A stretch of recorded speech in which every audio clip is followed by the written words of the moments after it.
He's talking about himself. The enemy within. He is the enemy within. He's projecting everything he says. It gets back to intimidation. That's the key. Intimidation. People cannot be intimidated by him. They have to stop and think. That's why it's so important.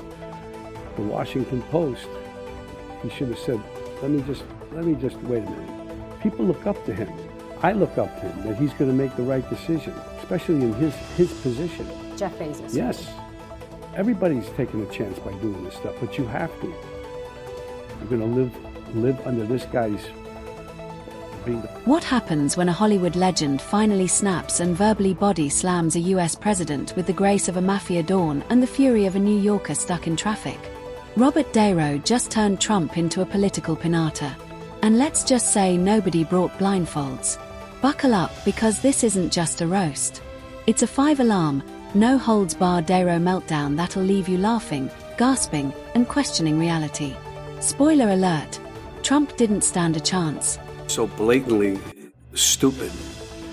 He's a punk, he's a dog, he's a pig, he's a con, a bullshit artist, a mutt who doesn't know what he's talking about, doesn't do his homework, doesn't care, thinks he's gaming society, doesn't pay his taxes. He's an idiot. Colin Powell said it best. He's a national disaster. He's an embarrassment to this country. It makes me so angry that this country has gotten to this point, that this fool, this bozo, has wound up. In my country, we're fighting like hell for the democracy we once took for granted. And that affects all of us. That affects all of us here, because the arts are America's Philistine president has had himself appointed head of one of our premier cultural institutions. He has cut funding and support to the arts, humanities, and education. And now he has announced a 100% tariff on films. Imagine waking up every morning convinced that the universe revolves around you, even though your biggest contribution to science was arguing that windmills cause cancer. That's Trump in a nutshell. A walking magazine fever dream, high on ego, low on literacy. And De Niro just showed up with the attitude of a man who's been waiting decades to finally treat this clown like an expired parking meter, ready to be kicked over and forgotten. Versus Trump. We want to live in a world that we want to live in and enjoy living in, or live in a nightmare. Vote for Trump and you'll get the nightmare. Vote for Biden and we'll be back to normalcy about something. He's such a mean, nasty, hateful person. I never play him as an actor, because I can't see any good in him. Nothing. If you're enjoying this video, please make sure to subscribe the channel and hit the bell icon. The moment De Niro launched into his verbal demolition, it was like watching an Oscar-winning actor perform brain surgery on a balloon animal. Trump, of course, with the emotional maturity of a melted candle, flailing, fuming, and trying to pretend his hair wasn't running away from his scalp in pure shame.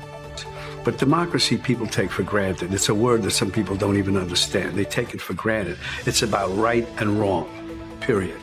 The guy's a monster. He is beyond wrong. It's so frightening and scary, and he's dangerous. We got to get rid of him.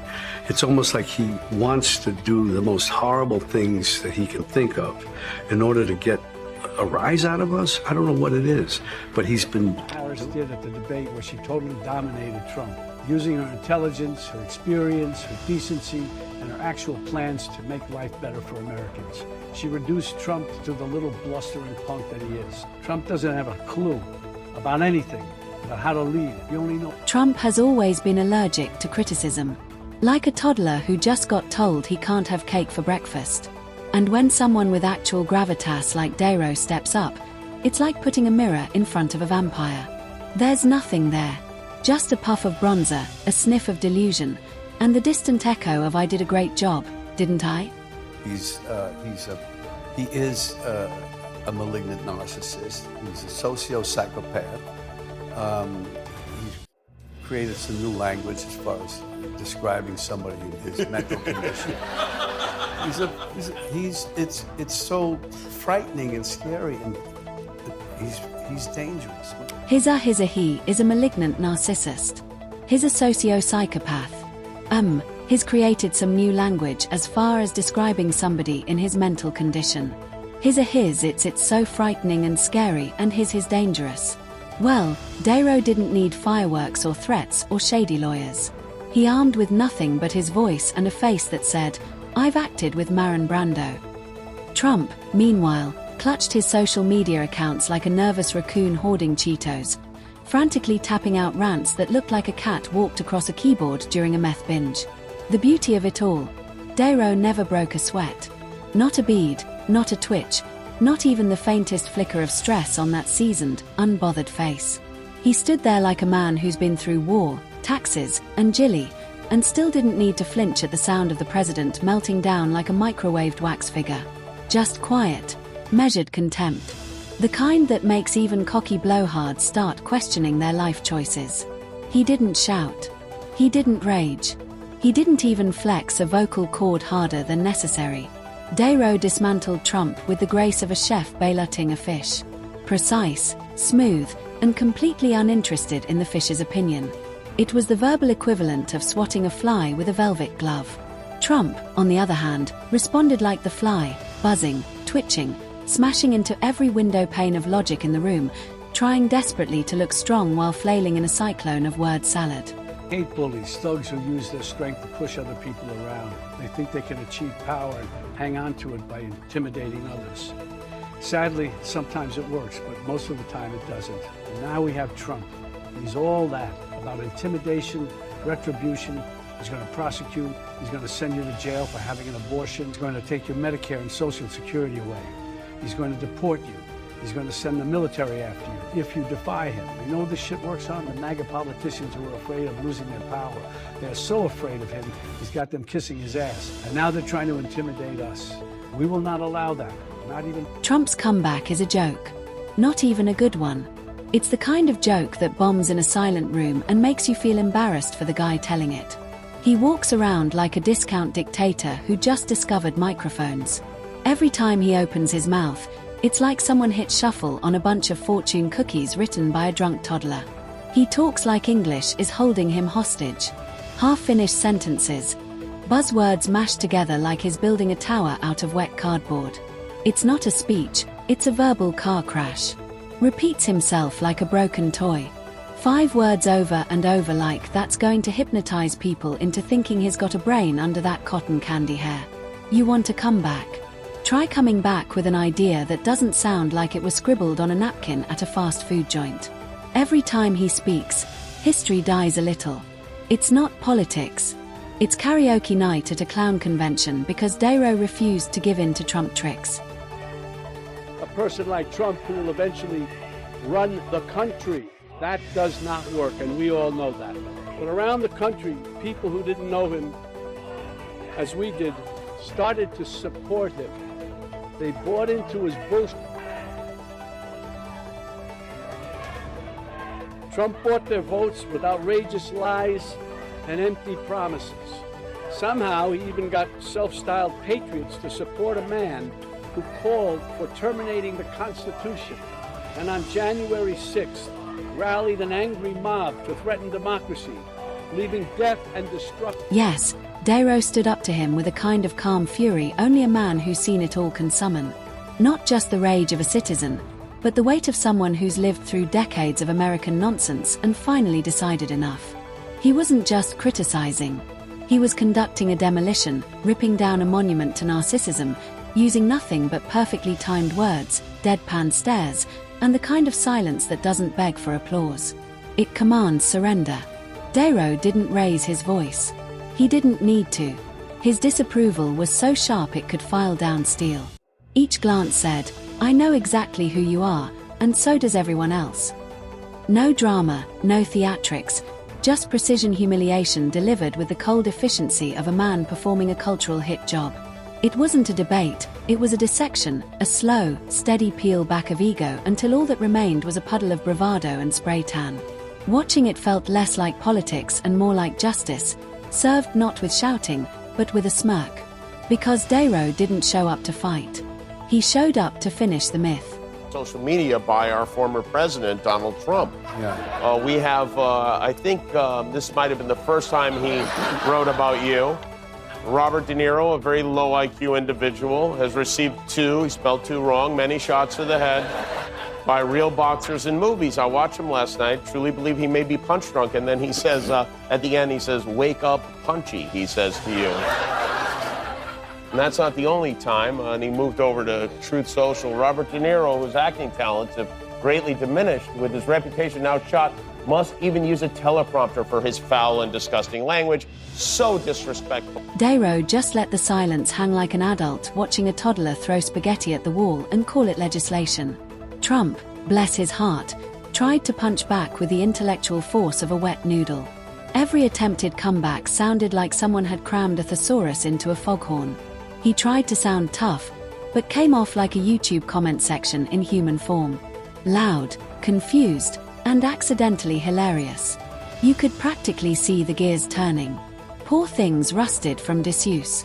As he tried to figure out how to frame a comeback that didn't sound like a fourth grade book report titled "Why I'm the Best" and "You're a Meanie." Meanwhile, Niro looked like a man who had dealt with method actors more delusional than Trump and still came out the other side with his dignity intact. For him, this wasn't even a political moment. It was pest control. He is a dangerous person. And we have to people realize, a lot of people, this audience, but the people who somehow think he's going to be the answer to their prayers, whatever those are. Did you know him when as fellow New Yorkers? Never wanted to know him. Never wanted to? No. You must have crossed... He was an idiot.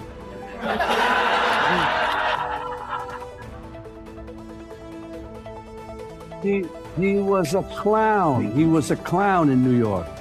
And New Yorkers said, you know, some would go with him, of course, people who work in what he does, some of them. But it's just, And the best part, he didn't even need to name names. He just described a bloated, dishonest, egomaniacal blowhard who lies like it's a competitive sport. And the audience nodded as if reading Trump's autobiography. Because if the shoe fits, spray tan it and run it into a wall. Trump, ever the master of overreaction, launched into damage control by pretending he didn't care while simultaneously careening into a 5-day meltdown that made a toddler's sugar crash look like a yoga retreat. He made statements. He held awkward presses. He rage-typed from his golden toilet, pretending Niro was just another failed actor because nothing screams, "I'm fine." Like throwing a tantrum on every available platform. You'd think a former president would have thicker skin. Instead, he's got the epidermis of a peeled grape and the impulse control of a raccoon in a Red Bull factory. And Niro, he didn't even blink. He knew Trump would spiral. That's what happens when you poke the narcissistic bear. It doesn't roar. It tweets in all caps and calls itself a genius.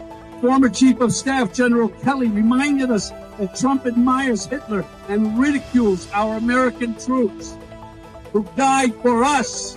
He mumbles, he stumbles, and blubbers on, exhibiting clear signs of dementia. He promoted the Project 20 middle class with an opportunity economy. She'll lower their taxes. Trump will raise them. He says it all the time. They're going to raise them. It's not even a fair fight.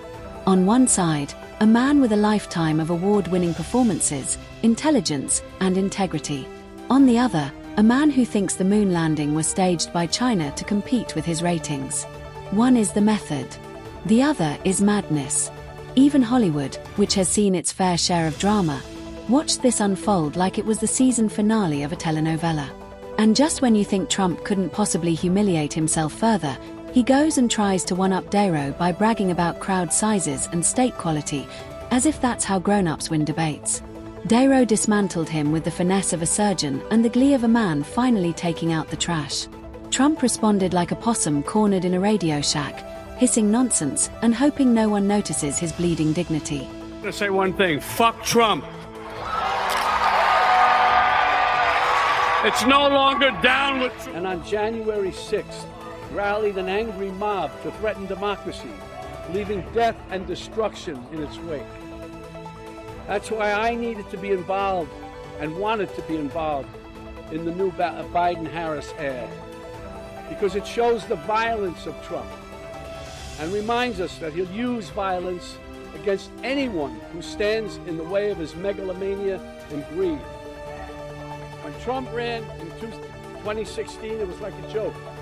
This buffoon running for president. No, never. Every time Trump tries to fire back, it's like watching a pigeon play piano.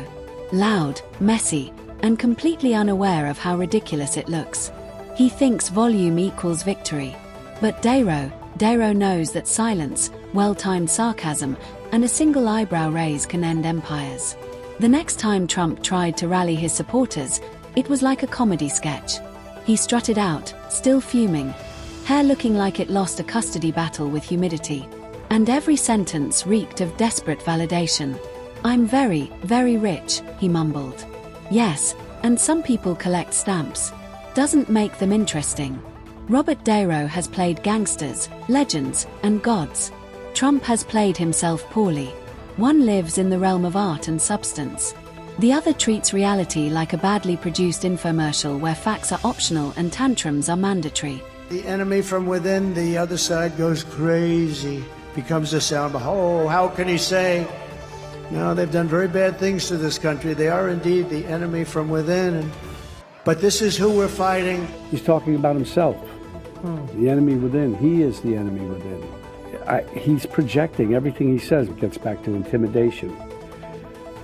That's the key. Intimidation. People cannot be intimidated by him. They have to stop and think. That's why it's so important. The Washington Post, he should have said, let me just wait a minute. People look up to him. I look up to him, that he's going to make the right decision, especially in his position. When the smoke cleared, Trump was left pacing in circles, yelling into a void that had long since stopped listening. Dero, on the other hand, went back to his life, probably enjoying a fine Italian dinner, sipping wine, and laughing at how easy it was to topple a cardboard emperor. Because in the end, that's all Trump is. A flimsy illusion held together by ego, hair glue, and people too embarrassed to admit they bought the snake oil. Dero didn't just criticize him. He bulldozed the myth, the mask, the madness. And Trump, he'll keep tweeting into the abyss wondering why people are laughing. The answer is simple. It's not because he's funny. It's because Dero made the world remember just how absurd the punchline really was.